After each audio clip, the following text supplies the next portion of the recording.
L'info éco avec Capital. L'info pratique, Capital. Pour la fin du certificat médical obligatoire pour le club de sport de vos enfants, il va falloir encore attendre. Le Conseil constitutionnel a censuré cette mesure du projet de loi de financement de la sécurité sociale 2020.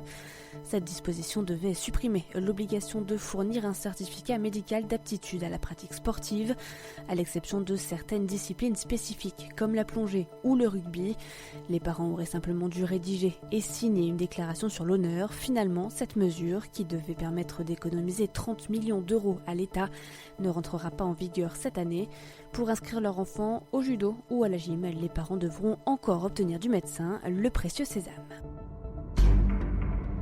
Le coup de gueule du jour est poussé contre la politique du logement menée par l'État. Selon Henri Buzy-Cazot, le président de l'Institut du management des services immobiliers, le projet de loi de finances 2020 n'est pas un bon millésime pour le logement. Notre chroniqueur regrette que les dernières lois de finances soient tant axées sur la suppression progressive des dispositifs d'accompagnement des ménages pour acheter.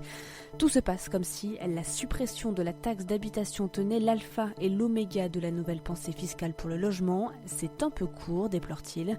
Après avoir passé en revue les aberrations et l'obsolescence de la fiscalité immobilière, il appelle désormais à une refonte en profondeur de celle-ci, une mesure qu'il juge non moins utile que celle sur les retraites. Le chiffre du jour à 21%. Quand vous payez votre cotisation de complémentaire santé, sachez que votre assureur vous en reverse 79% sous forme de remboursement. La part restante, 21% donc, part en frais de gestion selon une étude publiée par la Direction de la recherche, des études, de l'évaluation et des statistiques.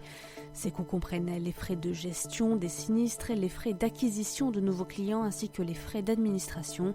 Ce montant varie plus ou moins selon l'établissement où vous êtes assuré. Ainsi, les mutuelles ponctionnent 20% de vos cotisations en charge de gestion contre seulement 16% du côté des instituts de prévoyance.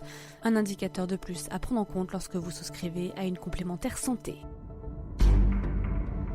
On termine avec les arrondis à la caisse qui séduisent de plus en plus les Français. Ces micro-dons ont rapporté 7 millions d'euros en 2019, c'est presque 2 fois plus qu'en 2018. En moyenne, les dons sont de 25 centimes. Le nombre d'enseignes à mettre en place ce système ne cesse d'augmenter dans l'Hexagone. De Franprix à Captain en passant par Monoprix ou Sephora, le dispositif est simple.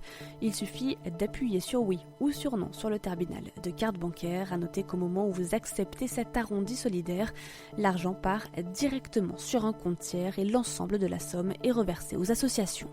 C'était l'info éco avec Capital.